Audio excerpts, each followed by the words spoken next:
Good evening, and it's great to have you with us on this Thursday night. And as we come on tonight, a new and grim milestone in this country. The number of deaths has now topped 16,000. And in New York State, more cases than any other country in the world outside the U.S. And we did learn today of new research indicating just when the virus might have arrived here in New York City, here for weeks before the first reported cases. We're going to drill down on that in just a moment here.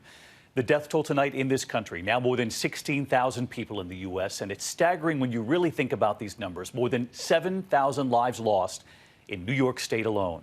Scientists have long pointed out that the death toll often lags behind the surge. Patients in the hospital, of course, for days or weeks, then dying from this. You can see that death toll right there in New York, steadily rising, and those new highs 3 days in a row. But I wanted to show you something else tonight because there is a glimmer of hope. Look at this. Also from New York State, and it shows the rate of increase of new cases in the state steadily falling in recent days. Of course, let's hope that holds and that it will eventually be reflected in the death rate. We can hope. Scientists say this shows that the social distancing is working. Tonight here, we're going to take you inside a New York City hospital where doctors are using a rare treatment to save the lives of patients in their 30s and 40s when ventilators simply aren't enough.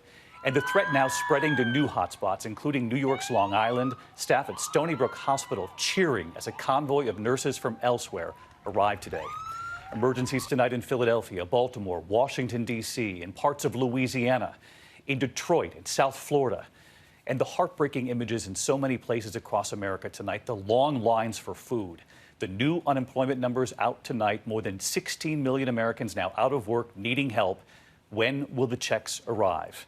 And will millions of Americans have to be tested for antibodies? Will that be one way to help get this country back working, back to some sort of normalcy?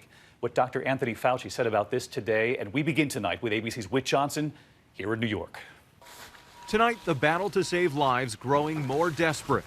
Making considerably more progress. Inside this ICU at Maimonides Hospital in Brooklyn, doctors deploying a rare treatment on COVID patients in their 30s and 40s still failing on ventilators. In the current epidemic, it's used as a last resort when the ventilators are not enough. Heart surgeon Dr. Paul Saunders, a COVID survivor himself, using ECMO, temporarily drawing blood out of the body to help oxygenate red blood cells in patients whose lungs aren't functioning. With such limited resources, we have to be very careful as to who we're going to offer it to, and making sure that those patients are ones that really have a good chance of a good benefit.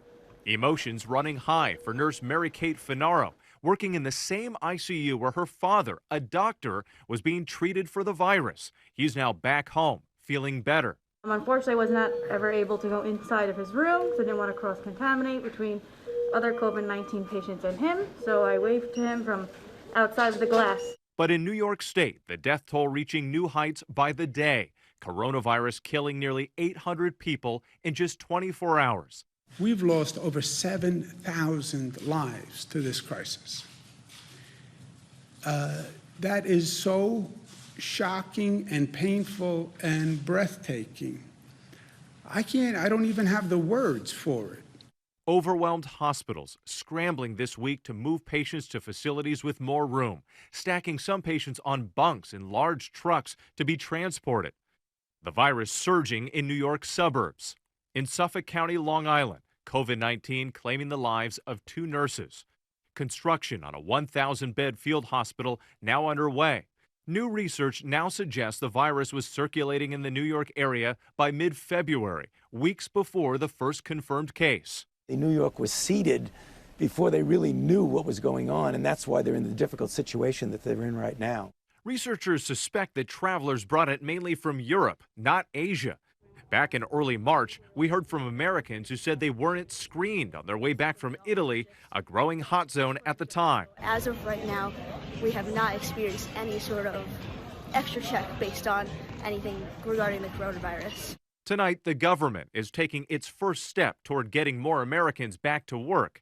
The CDC issuing new guidelines for essential workers who have been exposed to the virus but are asymptomatic, like temperature checks before shifts, wearing face masks, and practicing social distancing at work.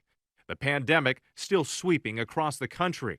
In Illinois, the death toll topping 500. The virus exploding behind bars of the Cook County Jail in Chicago. At least 350 inmates and staff infected, Most of the inmates haven't been tested. And a devastating toll for nursing home residents. In New York State, more than 1,200 dead and thousands infected. At one home in Richmond, Virginia, 39 residents have died from the virus, now the deadliest known outbreak in the country. It appears that it's a death trap. It appears that way, in a sense that we can't see them, we can't go and take them out. Tonight, doctors are closely watching growing cases in D.C., Baltimore, and Philadelphia, where Mike and Kelly Dewan saw firsthand how quickly the virus spreads. Within days of a birthday dinner for his daughters, 10 members of the family were sick. The entire family, grandparents too. But Mike deteriorated quickly. Labor, breathing, like I can't get a deep breath. I can't breathe. After 17 days on a ventilator and that experimental Ebola drug, Mike woke up and is now recovering. So I think about it every day. And a special day for Paul Saunders, that doctor in Brooklyn we just met today. His colleagues greeting him with cheers. His first full day back in the ICU after defeating coronavirus himself, now continuing the fight to save others. Thank you very much. Totally unexpected and undeserved. He said that was unexpected, undeserved, but we all know it is very deserving. They applauded him and continue to do so even after he said that. A powerful moment today. Whit Johnson with us from Mount Sinai Morningside Hospital tonight. And Whit, I know a battle for those doctors every day, but New York is really seeing some glimmers of hope tonight. The rate of hospitalizations also slowing. David, the number of hospitalizations is beginning to flatten considerably, so they want to see that trend continue and then decline, a sign that New York State could be nearing its apex. But as you mentioned earlier, that painful death rate still very high. Officials are hoping that will soon come down as well. David. All right, Whit Johnson leading us off tonight. Whit, thanks. Hi, everyone. George Stephanopoulos here. Thanks for checking out the ABC News YouTube channel. If you'd like to get more videos, show highlights, and watch live event coverage, click on the right over here to subscribe to our channel. And don't forget to download the ABC News app for breaking news alerts. Thanks for watching.